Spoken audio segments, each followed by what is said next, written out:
Good morning. Korea's Deputy Prime Minister vows to put youth unemployment front and center in the government's economic policy agenda. Millions in the northeastern regions of the U.S. brace themselves for a blizzard that many experts are calling historic and life-threatening. Looking to broaden your smile with braces? How about bracketless ones? We'll answer all your questions about them with an orthodontist. Are you a fan of hansik or Korean food? Well, there's plenty to go around at hansik buffets that are all the rage on Korea Today, Tuesday, January 27th, 2015. From Arirang News, this is Korea Today. And nice to have you along on a Tuesday morning. I'm Kim In-jung with Jin-ju and Lee Seung-jae. So how does it feel to be semi-right for a day? Semi-right? Well, I guess I am semi-right. I guess Korea facing off against Iraq last night. And I did say it was going to be a 1-0 victory. It was a 2-0 victory. Obviously a big win. And a lot of people are very happy with the current manager that we have. Manager Uli Stilicke. Everyone loves his nice mustache going on. You should have colored it in black. Oh, no, it's white. Is it? It's Is white, it white? So okay. mustache. What's up next for Team Korea? Well, today is going to be the big match, Australia versus the UAE, and the winner of that match will face off against Korea. So we'll have to see who Korea will be able to face off for the first time. And if Korea wins, it'll be the first victory in the Asian... 55 years. Wow. 55 years, and more than 5 decades. Wow. All the more reason to cheer on the Korean team come Saturday. That's right. That's right. Looking forward to that. And we'll be having more details on yesterday's match. But first, on our top stories for this Tuesday morning, Korean Finance Minister Choi Kyung-pan says government structural reforms must be carried out even in the face of protest and criticism to create a better country for future generations. In a casual meeting with some 20 university students Monday evening at a local pub, Choi assured that the ministry's top priority is reducing the nation's youth unemployment rate. He stressed that the reason why the government is pushing ahead with reforms is to provide young people with more high-quality jobs.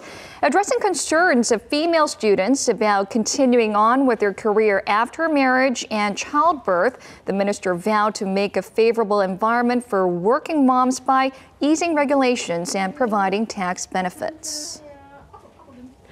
The first team of Korean medical personnel dispatched to West Africa in a bid to clamp down on Ebola has returned home. According to a government statement on Monday, 9 members made up of doctors, nurses, and other medical staff arrived in Korea after wrapping up 4 weeks of treating Ebola patients in Sierra Leone. None of them showed any symptoms of Ebola upon arrival, but the volunteers will be quarantined for at least 3 weeks in a specialized facility for further evaluation. Members of the team whose identities are being withheld upon their request were quoted as saying the spread of Ebola in the West African country is slowing down, but that it's not completely eradicated. Korea's second batch of medical personnel has finished their on-site training and has started operations in Sierra Leone starting Monday local time. And a recent survey shows that Koreans use credit cards the most when compared to 7 other major economies around the world. The Bank of Korea says around 51% of all purchases of goods or services in the country were made using credit cards, followed by debit cards and cash payments. The survey was conducted by the central bank on 2,500 Koreans from last June to July. Canada ranked second with credit card payments accounting for 41%, while France came in at the bottom at 3%. The study also shows that 9 out of 10 Koreans own credit cards, which was also the highest rate among the 8 nations.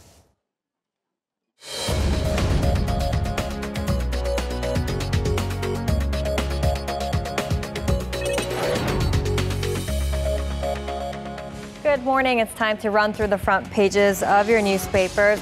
Now, as you heard at the top, it was an evening of excitement yesterday for us fans here in Korea. Team Korea is now heading on to the finals of the Asian Cup after beating Iraq 2-0. And this news, of course, is on pretty much all of the papers this morning. Let's have a look at it on 조선일보. and it's the top story. The headline says Korean football on a roll again, advances to Asian Cup final, first in 27 years. And that is what it says here in this paper. The Taeguk Warriors seem now just one game away from winning the Asian Cup after scoring 2 goals to win their semi-final match against Iraq yesterday in Sydney, Australia. To take a look at the image, Korea took an early lead when striker Lee Jung-hyuk scored off a header in the 20th minute. And this is him celebrating right after his successful goal. More details, of course, coming up from SJ later on, so please keep tuning in for that. We'll move on to a local issue now on 동아일보. This is a side article, once again, about the year-end tax settlement system. And the title says, lack of explanation for year-end tax settlement scheme, discussions on key policies to be made public. Now, yesterday, President Park Geun-hye expressed regret for causing trouble over the government's new tax settlement scheme that has sparked strong public backlash here. During her first meeting with presidential aides since the recent reshuffle in personnel, she ordered officials to come up with measures to ensure that people will have no more difficulties with the new scheme, as she also called for the opening of more communication channels with the public to keep them better informed. Now, she further emphasized that the government needs to explore ways to prevent the tax settlement plan from posing greater trouble, especially at a time when spending will likely jump with the new school year starting and the upcoming Lunar New Year holiday. And switching gears to the North Korean front, we'll take a look at the headline here on 중앙일보. A new form of their leadership. The title reads, New People of Power in Pyongyang, Rule of Kim Ham-nam. Now, analysis by the Daily's Unification Research Institute shows that new aides have risen in young leader Kim Jong-un's inner circle over in the north. Now, in the 4th year of his rule, Kim Jong-un has reshaped Pyongyang's elite inner circle with a group of loyalists who have contributed to purging older generation politicians. If we take a look at the sub-headlines here, the paper is talking about a shift in powerful elites from what's being dubbed as Kim Pyongnam to Kim Hamnam. Now, Kim Hamnam refers to graduates of Kim Il-sung University from Hamgyongdo province who are male, whereas Kim Pyongnam are those from Pyeongando province. Now, this shows a change in the structure of regional origin of the leadership in the North Korean regime. Finally, we'll wrap with business-related news on the Korea Economic Daily for the top story. And the headline says, SNU ranks #1, Korea University #2 for Preference in Advanced Management Program, or AMP. So a survey was done by the Daily together with global research on the most preferred local AMP, a 6-month to 1-year-long program offering senior management development and expertise. If we take a look at this list here, businessmen and public officials, they picked Seoul National University as their #1 choice. Then came Korea University, and then Yonsei University ranked 3rd on this list. Now, that was a look at our local headlines this Tuesday, and following are the stock numbers from Monday.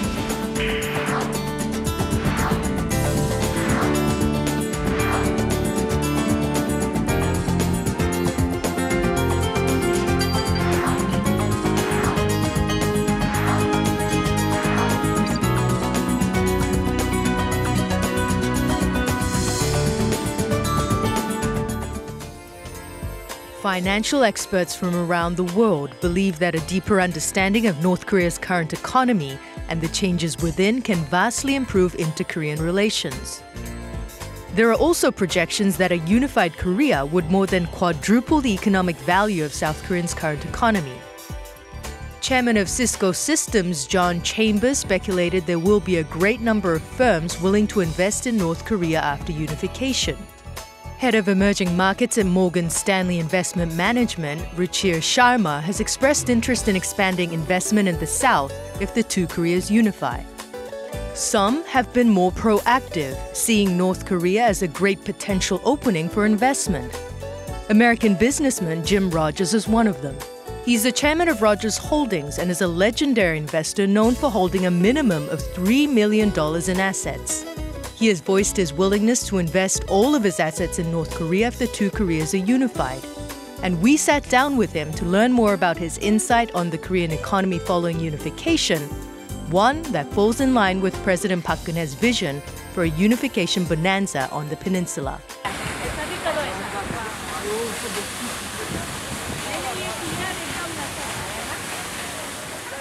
Right, Jim Rogers, you've identified North Korea as the next great investment opportunity. I think in a recent interview, you actually in fact said that you are willing to put your considerable amount of fortune there. Well, I don't have a big fortune, but what I do have, I wouldn't mind putting in North Korea. It is very exciting what's going on there, Kunyong. It's where China was in 1980. It's where Myanmar was in 2010. It's opening up and opening up very fast. No, you said changes, and I know that you were there recently. What kind of changes did you see? Kunyong, there are now 13 free trade zones in North Korea, just starting right now. There are international marathons. You can go there for bicycle tours of North Korea. But there are many changes. There's the internet now, mobile phones. I mean, these are things that were, I was there 7 years ago, and these things, you couldn't even say these words out loud. Now they exist, especially as North Korea is opening up now. The Russians are pouring in to North Korea. The Chinese are pouring in. When I went there, they just built a new bridge for the Chinese to come. They have to start a new one because it's already so overcrowded and overpacked. There are thousands of people pouring into North Korea to do business. Unfortunately, I'm an American. It makes it difficult for me. But there are many, many opportunities taking place. Well, from what I'm hearing from you, that sounds a little bit far off from communism. Do you think that they still have a socialism or communism going on there? Well, they call themselves communists, just like what China calls itself communist. The Chinese will tell you every day, we are communists. We are a communist nation. Well, they're among the best capitalists in the world right now. I know people who tell you that they are the best capitalist in the world right now. So do you foresee North Korea opening up like how the Chinese did in the 80s? Yes, absolutely. I went to a market when I was there. This is just a few months ago. Hundreds of stalls, individual merchants with thousands of customers. If you were to pick a few sectors in North Korea specifically that you see as potential investment, what are they? They don't have anything. Whatever you're good at. If you're good at tablecloths, go ahead and make tablecloths. They're way, electricity, highways, they're far behind. They're just getting the internet. They're just getting mobile phones. Anything that you're good at, go there and open a chain of restaurants. Go there and open a chain of dress shops or clothing shops. They need everything. It's been a disaster for 60 or 70 years. Now they're very poor. And so anything that you can do that you're good at, that's what they need, and you would be successful. How large of an economy do you foresee in a unified Korea? Kunyong, it's going to be the most exciting country in the world, bar none, when unification comes. You're going to have a country with 75 million people right on the Chinese border, vast natural resources in the north, huge amounts of cheap, disciplined labor in the north. In the south, you have lots of capital, lots of brains, lots of management ability. It's going to be unbelievably exciting. It's going to run circles around the Japanese. The Japanese don't want this. They know they cannot compete with a united Korea. How big will the economy be? I have no idea, but it's going to be a lot bigger than the combined economy is now. And it's going to be a very exciting place. Do you have any specific plans to invest in North Korea? I mean, I know that, by sanction. Well, it turns out there are a few things that Americans can invest in, not much. The only thing I've done so far is I bought a few North Korean gold and silver coins. Well, for one reason, the risk with these coins is the price of gold and silver. I mean, it won't go below the price of gold and silver. And in my view, there will not be a North Korea in a few years, and there will be great collector's items because North Korea has disappeared. There's going to be one Korea in the foreseeable future, and these coins will be that much more valuable because there's no more North Korea. I know that you encourage Chinese investors to go and invest in North Korea. What are some of the attractions that these Chinese investors are most interested in? How do you convince them to do? Well, I told you, they've just built 2 new docks in Rasoon. If you look at a map, the Rasoon is the northernmost ice-free port in Asia. So you put goods into the port, put them on the train, and Russia has just rebuilt the railroad into Rasoon, and they get to Berlin or Rome or Paris 2 weeks faster than if you put them on a boat and they come down through Singapore. So that's going to be one good. They want it to be, and it will be, a transportation hub going forward. But they've got huge minerals. In 1972, North Korea was richer than South Korea. It had vast natural resources. They still have them. They've been ruined by the communists. So you go there, open yourself a mine. Silver, coal, iron ore, there are plenty of things you can do there. I did meet with people in the government, and they offer you all sorts of incentives. They offer you all sorts of things too. How far along are we towards a complete Korean unification? It could be done this year. Will it be done this year? I doubt it, but certainly in the next few years. All right, Jim Rogers, thank you so much for your time today. I know it was longer than we had expected. It's my pleasure. I hope we can do it again sometime. Thank you. Thank you.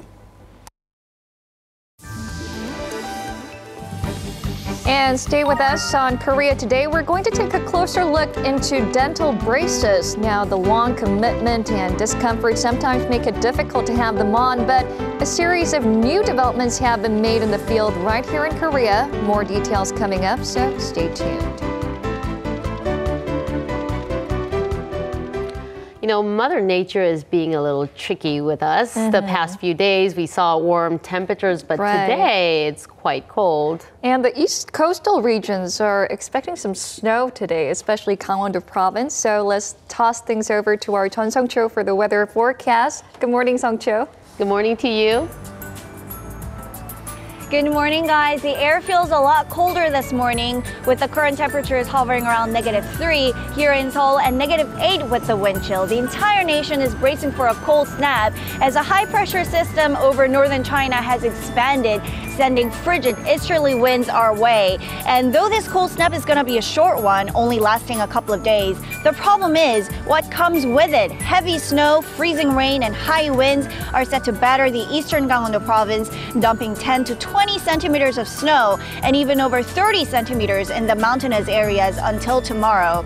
It may sound like good news for skiers, but it's likely going to be heavy, wet snow that can weigh 3 times more than the regular snow and can wreak havoc on residents' properties from buildings to greenhouses when piled up on flat roofs. The Korean Meteorological Administration predicts that we're going to see this kind of weather system frequently until early March, so be prepared for it. And with that, let's take a closer look at today's temperature readings around the nation. Midday highs are significantly lower in many places, especially toward the central regions. They range from 2 to 10 degrees Celsius, with Seoul and Gangneung being the coldest and Busan being the warmest. This is all for me with the weather forecast. Back to you, Minjang. So the mountainous areas of Korea will see some snow today, but it might pale in comparison to what the Americans are expecting in the northeastern part of their country, a potentially historic blizzard. We'll connect to our Eunice Kim, who joins us from the News Center for more on this. Good morning, Eunice. Good morning. So New York City and Boston are very much in the path of this storm. That's right, Min Jong, and the brunt of that blizzard expected to come in the coming hours as the East Coast is in the 5 p.m. hour right now. And yes, as you said, the U.S. National Weather Service has described this as a crippling and potentially historic blizzard. That blizzard warning in place over a region where 20 million people reside. Now, that is including the states of New York, New Jersey, Connecticut, and Massachusetts, where A state of emergency has been declared as authorities urge residents to head home early and avoid all non-essential travel. New York's Mayor Bill de Blasio said all vehicles that are not emergency vehicles will be banned on the roads after 11 p.m. on Monday night, as thousands of planes were grounded in and out of the region's airports. And you know there are some major air hubs in that region. Hurricane speed winds and up to 90 centimeters of snow are forecast, with the storm to affect Philadelphia all the way up to the Canadian border. Now, Kurdish fighters have pushed out Islamic State militants from the key Syrian border town of Kobani after a grueling 4-month battle against the extremists. Tens of thousands of Kurds had been forced to flee last year. You'll remember when IS forces launched an assault using heavy weaponry taken from Iraq. It is a strategic blow to the Islamic State, which had tried to capture Kobani for control over the border crossing with Turkey. The group's black banner was replaced by a Kurdish flag on Monday as fighters celebrated the hard-fought victory. The UK-based Syrian Observatory for Human Rights confirmed the news, adding that the Kurdish militia, known as the YPG, were carefully combing the region for mines and booby traps. And following up on news you brought us yesterday in Greece, with the victory clenched by the anti-austerity political party in Sunday's general elections, Greece now has a new prime minister who's promising many things, including renegotiating the country's bailout. What more can you tell us? Yeah, that's right. And the question now, Min-jung, will be how this new prime minister, 40-year-old Alexis Tsipras, who is fiercely anti-bailout, will follow through with those promises. Of course, the context for Greece does not look very good at all. Greece's debt topped $369 billion last year. A third of its population live under the poverty line, as its unemployment stands at 26%.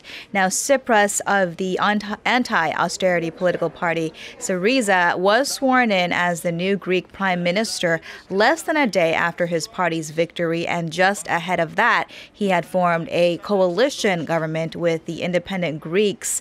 Now, the leader while congratulating Mr. Tsipras on his win, the head of the European Commission, Jean-Claude Juncker, said the Commission stood ready to work with the new Greek government to ensure fiscal responsibility, but certainly a lot of concern, Min-jung, as the spokesman for German Chancellor Angela Merkel said it expects Greece to keep its commitments to international creditors. We'll keep an eye on that story. Thank you, Eunice, for that update.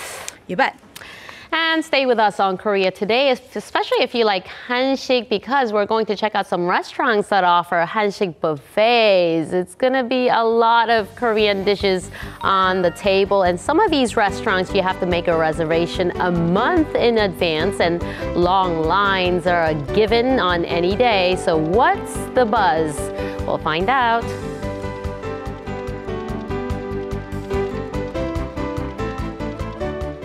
Now, a world-traveled French musical is back in Seoul for the first time in 10 years, and another epic romance has been put on stage. And for more, our Im Yuni joins us here in the studio. Good morning, Yuni. Good morning. So people have been waiting a long time for these musicals. So Notre Dame de Paris and Gone with the Wind, both are very famous musicals that made quite the impression on the global stage, and now they're being showed here in Korea.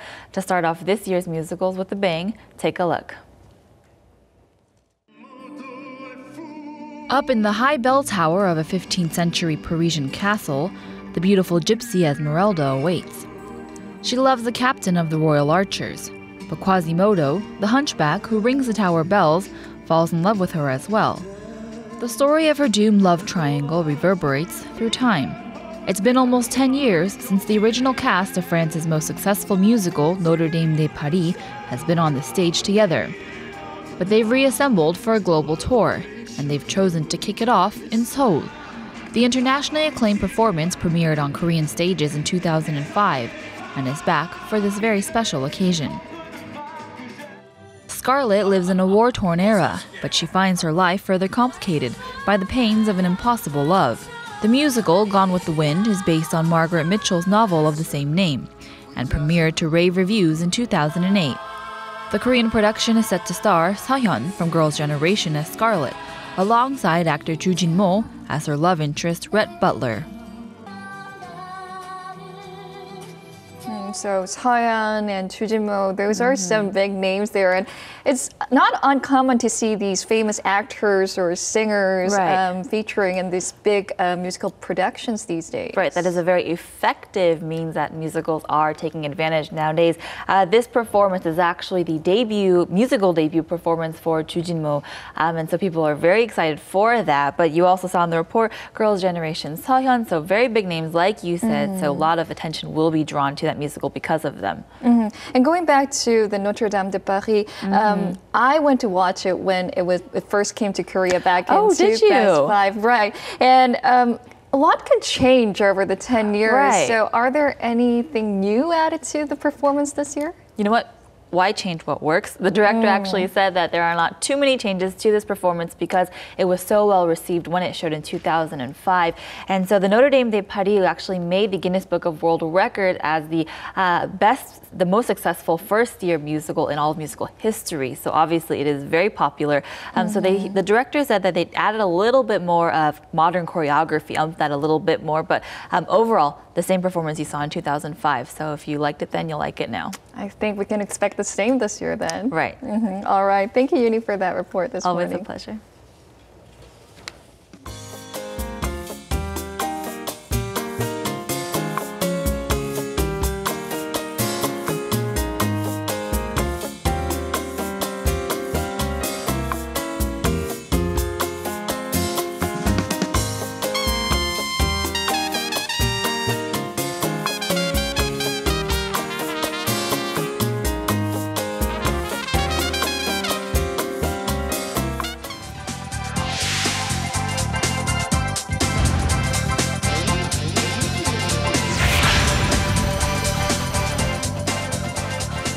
Now, as odd as this might sound, the Jeju Black Pigs will be designated as a natural monument. And there's a new nickname for Korean national football team manager Uli Stilleke. And for more, we're now joined by Sami Soran. Good morning. Good morning. Yes, Stilleke and Black Pigs are what's trending online right now. So let's first start with the Jeju Black Pigs. Now, these black pigs are a breed of domestic pigs native to Jeju, but because of interbreeding with foreign species introduced to the island, the number of purebred Jeju black pigs is rapidly declining. Now, back in 1986, the Jeju Livestock Promotion Institute located 5 purebred pigs. That number has now grown to 260. The new natural monument designation will only apply to these 260 purebreeds, not the many interbreeds that are grown for consumption. So those are not the ones that we usually eat in Jeju. No. They're so shiny, you almost want to, pet them. And they're really cute because their nose it's shorter than the regular the Western kind of pigs. Yeah. So not the kinds that we eat. Anyway, congratulations to those pigs. Meanwhile, on the entertainment front, the winners for the upcoming 6th Kofra Film Awards ceremony were announced last night. Now, the ceremony recognizes excellence in Korean cinema with recipients chosen by the Korea Film Reporters Association. Now, the film Han will take home both the Film of the Year and Best Actress Award for Chon Woo-hee, who plays the title role in Han Gong-ju, while actor Choi Min-sik will take home the Best Actor Award for his role as Admiral Lee Sun-shin in Myeongryang or Roaring Currents. The Kofra Film Award ceremony will be held this Thursday, January 29th. And wrapping up with the Korean national football team advancing to the finals in the AFC Asian Cup, both the team and manager Stilleke have gotten some nicknames. So here are some: Mud Tucker, Swamp Soccer, and the one that I want to concentrate on, Dasan Stilleke. Named after Dasan Jeongyakyong. So to understand this, Dasan Jeongyakyong was one of the greatest thinkers of the Joseon Dynasty period, who led the third wave of Shirak, or practical learning, at the turn of the 19th century. He advocated for practicality as the dominant Neo-Confucianism of the time was losing relevance in the day-to-day life. Now, when Korea won its games by just 1 goal each in the group stages, Korean football fans described Shitilike's game strategy as practical, and hence the name Kazan Shitilike. Meanwhile, on the official AFC Asian Cup website, more than 12,000 people answered a poll asking which side will win the 2015 Asian Cup. The number one response was Australia, followed by Korea in the second place. Where is this website? I need to go and cast my ballot. So it's the official AFC Asian Cup website. We'll have to wait until Saturday to see the results. The moment of truth on Saturday. And we'll see if SJ is right with the score for the upcoming Saturday game. Right, always wrong predictions. All right, thank you so much, Ms. Arirang. You're welcome.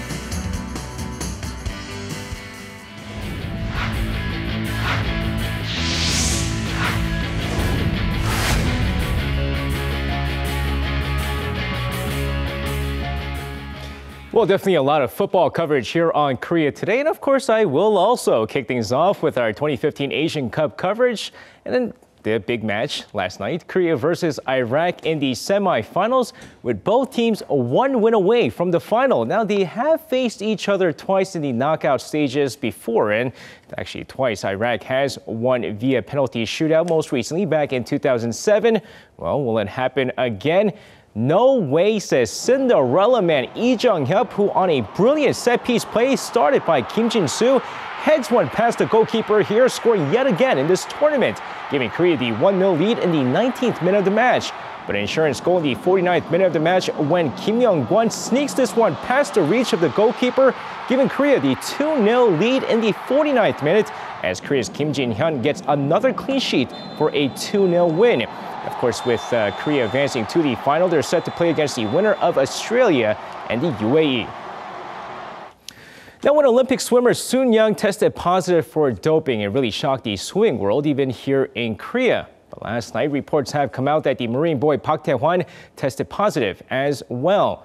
Now, the initial report was Park Tae-hwan testing positive on a banned substance, but his management team, Team GMP, came out in a press release stating the reason for the positive test. Now, according to the team, he received shots for his knees through a hospital which was treating him for free. And while the doctors stated that it was safe, it wasn't the case, as they cited the incident as the reason for the positive test. Now, they did add that Park is very careful and that he doesn't even take cold medicines just to be safe. Now, Super Bowl 34, St. Louis Rams versus the Tennessee Titans. The final play was the Titans wide receiver Kevin Dyson getting tackled at the 1-yard line, and the Rams winning the Super Bowl with a final score of 23-16. Now, really one of the closest moments in sports. Well, PGA's Park Sung-joon also came that close to winning his first PGA title, only he was quite happy with the result. With the 2015 PGA Humana Challenge taking place over the weekend, 29-year-old Park Sung-joon shoots a 7 under par in the final round, finishing off with a 21 under par overall, just short of the winner Bill Haas, who would win the tournament at 22 under. But despite the runner-up finish, it was his best finish ever, with this previous best being tied for 32nd just last year. Now, Victor An, a.k.a. An Hyun-soo, might represent Russia now, but Koreans still cheer for him whenever he competes. Unfortunately, he came just short of winning his second straight European Championship gold. Now, despite winning the 500-meter event, the Russian gold medalist finishes 4th in the 1,000-meter and the 1,500-meter event and finishes with 71 points in total, falling short behind Netherlands' Sinke Knyet for a silver medal finish.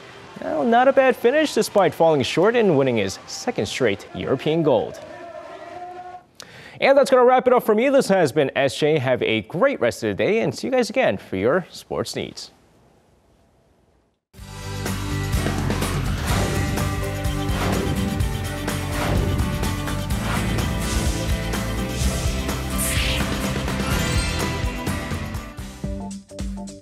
With growing interest in health and beauty, more people are seeking dental braces, regardless of their age. Protruding mouths, crooked teeth, misaligned bites, and other conditions are not only a concern aesthetically, but they can also lead to gum disease, cavities, bad breath, and other problems. That's why it's important to receive dental correction. However, dental braces can lead to discomfort, pain, and a change in appearance for a significant period of time, which is why many are hesitant to go forward with the decision. What has recently caught people's attention is the number of studies put out by Korean orthodontists that reduce side effects and pain caused by dental braces.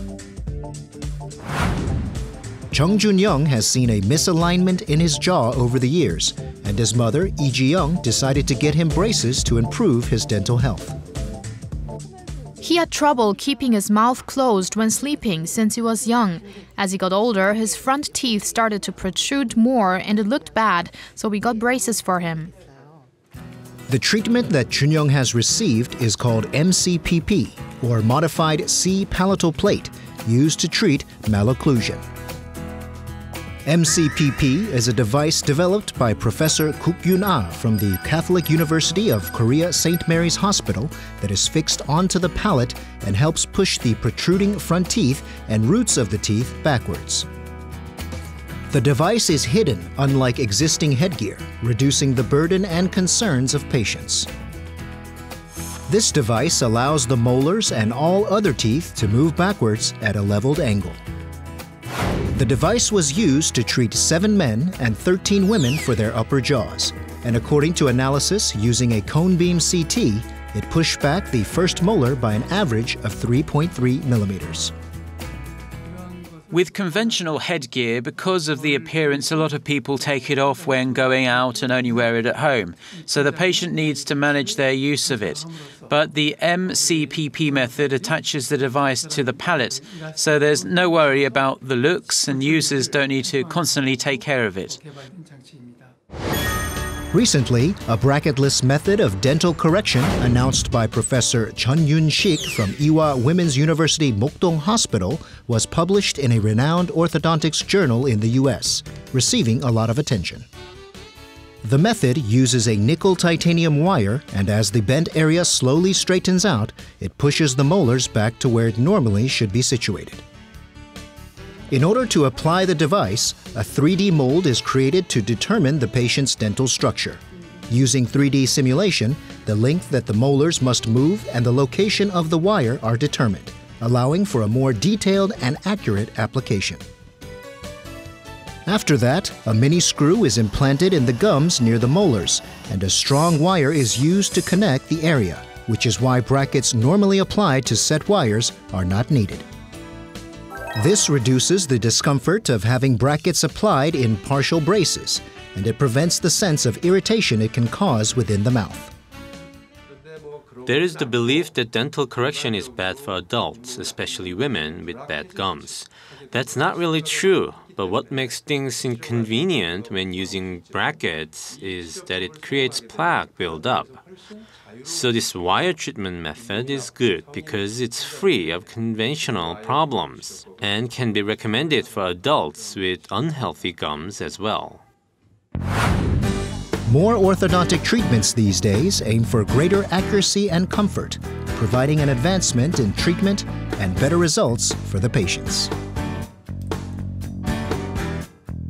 Bracketless braces. You know, I don't blame my parents for a lot of things, but one thing I do blame them for, they didn't get me braces when I was young. You're fine the way you look now. With this protruding mouth, and you too. I really need. I got like a snaggletooth tiger thing going on right now. I really need it myself. Well, if I had known about this bracketless braces, you would have waited, right? All right. We're joined now by Professor Kim Min-ji from Iwa Women's University Mokdong Hospital, who took part in this research for bracketless braces. Good morning to you. Happy to see you. Good morning. Good morning. So the research that you took part in was published in the American Journal of Orthodontics, and it received worldwide attention. So what's the significance behind this study? When somebody hears about having orthodontic treatment or taking braces, we usually picture the bracket, the big bulky bracket, whether it's metal or ceramic. It's the same for the orthodontists too, because for years we have attaching these brackets to the teeth, thinking that this is the only way to move the teeth. But our team took the challenge to try to move the teeth without brackets, and had really good results in that. So I think this is what the editors and the reviewers of the American Journal of Orthodontics have shown interest in. Now, I know the case actually studies mostly on the molars, but how about other parts of the teeth? Can it also, I guess, correct other areas as well? Yes, we first attempted this appliance on the back teeth, and then we tried it on the front teeth and had really good results in that. One of our patients commented that she had no pain, no mucosal irritation, and she felt very comfortable with it. She noted that the people she met every day didn't even recognize the appliance on her teeth, even though it was in front of the teeth. Wow. And so, well, actually, this appliance is not invisible. It's without brackets. It consists with a small little wire with resin bases on each end. So you can still kind of see it a little bit. A little bit, yeah. But I think it makes it less obvious and more satisfactory to the patients. Those are little mini screws that you use that you implant into the teeth and bring them together, I suppose. How many of those do you implant in your mouth? And the real question, I guess, does it hurt a lot? Well, we usually use one implant per quadrant if we're to divide the mouth into 4 parts. And placing these many implants in the mouth has become a very common procedure in orthodontic treatment. Just placing this mini implant in the mouth takes very slight numbing with local anesthesia. And so it doesn't hurt. It doesn't hurt. The patient doesn't feel anything. Actually, doesn't feel anything. And at the end of treatment, when we remove this mini implant, usually we don't even need any numbing. It doesn't hurt. It doesn't hurt. Should we check it out? This procedure? That was actually the reason why I didn't want to get it, because I thought it was going to hurt. But I think, like I said, I've never gotten braces before, but I did know a lot of friends who did get braces. And one of the things they always told me was every time they visit the dentist, you always have to get the wires swapped, right? So with this bracketless device, is it the same case? And I think now that we know that it doesn't hurt, how much does it cost to get this procedure? Well, with this bracketless technique, we use only the same wire from the beginning to the end of the treatment. Wow. And unless it gets broken or it breaks or distorts, we need replacement with that. And the cost, the treatment fee is a little bit lower than conventional partial orthodontic treatment. Oh, really? Interesting. I mean, why not then? I mean, I guess the procedure, though, takes a longer time than conventional methods. Well, till now, we haven't experienced any treatment time delay because of not using brackets. I think it rather shortens the treatment time, but we need more research on that. So it's cheaper. It doesn't hurt. The treatment period and it doesn't hurt. Wow. It costs almost the same amount, So, okay, I think I'm on board. Now, so just final tips on how people can, I guess, because you're an orthodontist, how people can keep their teeth nice and aligned. Well, I can't stress enough on the importance of daily checkup. Routine checkups and maintenance. Because if you delay treatment on tooth loss, if you delay restoring loss of tooth, the teeth adjacent to the missing teeth usually tilts in towards the space and causes malalignment. All right. Thank you so much, Doctor. You're looking at 2 potential clients here, so we'll make a visit to your doctor's office soon. Okay, see you soon. All right. Thank you so much. Thank you.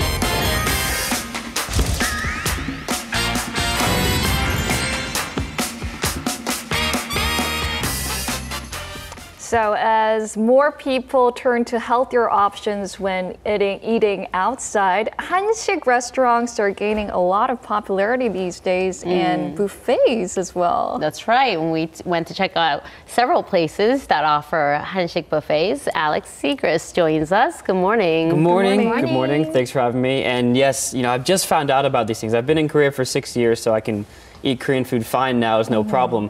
But my friends have been talking about these hansik buffets, and so I had to try it out. And to do some good research, I did have to check out 3 of them. Wow. So yeah, just for you guys. So let's take a look at those videos.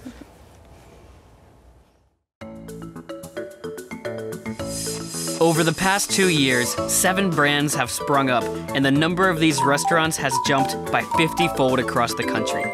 The number of hansik buffets has been growing exponentially since 2013. Most places require a minimum of 1 or 2 hours in line. An average of 1,000 people visit each day. 지금 한 30분 정도 기다렸어요. 앞으로 얼마나 더 기다리셔야 돼요? 20분 정도 기다려야 돼요. 그만큼 맛이 있으면 될 것 같은데. Despite the long wait, why are so many people flocking to these eateries?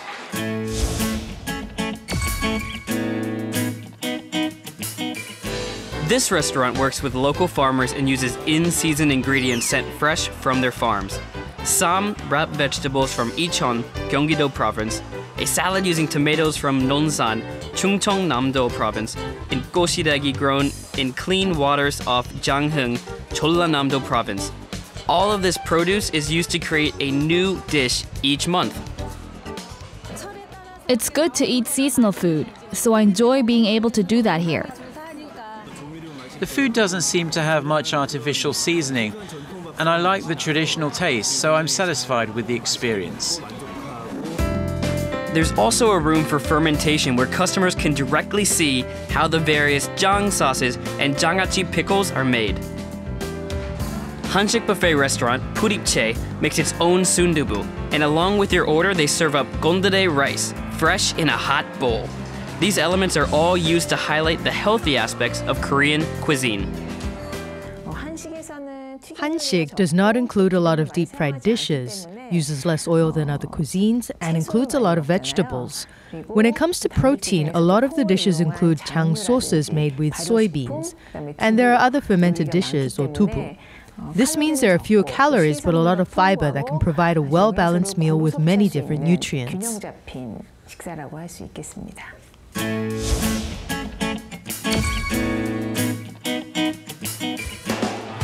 This restaurant, named Chayon Byolgok, or Nature Kitchen, offers up traditional dishes enjoyed by the king and royal families and uses delicacies from all corners of the country.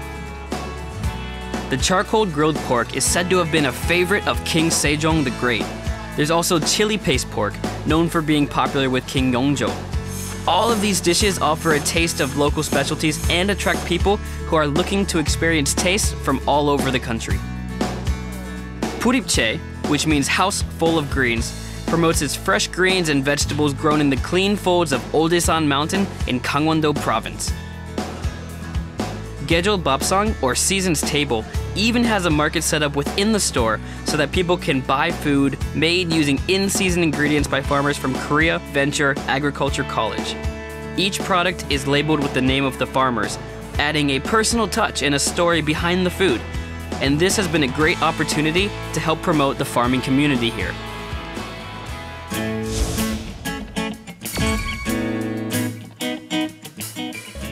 The hansik market up until now had been divided mainly into 2 categories, one being dishes that are under $10 and the full-course Hanjong-sik restaurants that can cost anywhere from between $50 to $100. These new hansik buffets, though, are in the $10 to $20 range and still offer some 100 different types of food. This trend has drawn in a much younger crowd, making these buffets that specialize in hansik even more popular. With pleasant decor and great ambiance to enjoy Korea's traditional dishes, hansik buffets are creating a new market. And with this, more people are seeking out healthy and tasty options at these establishments.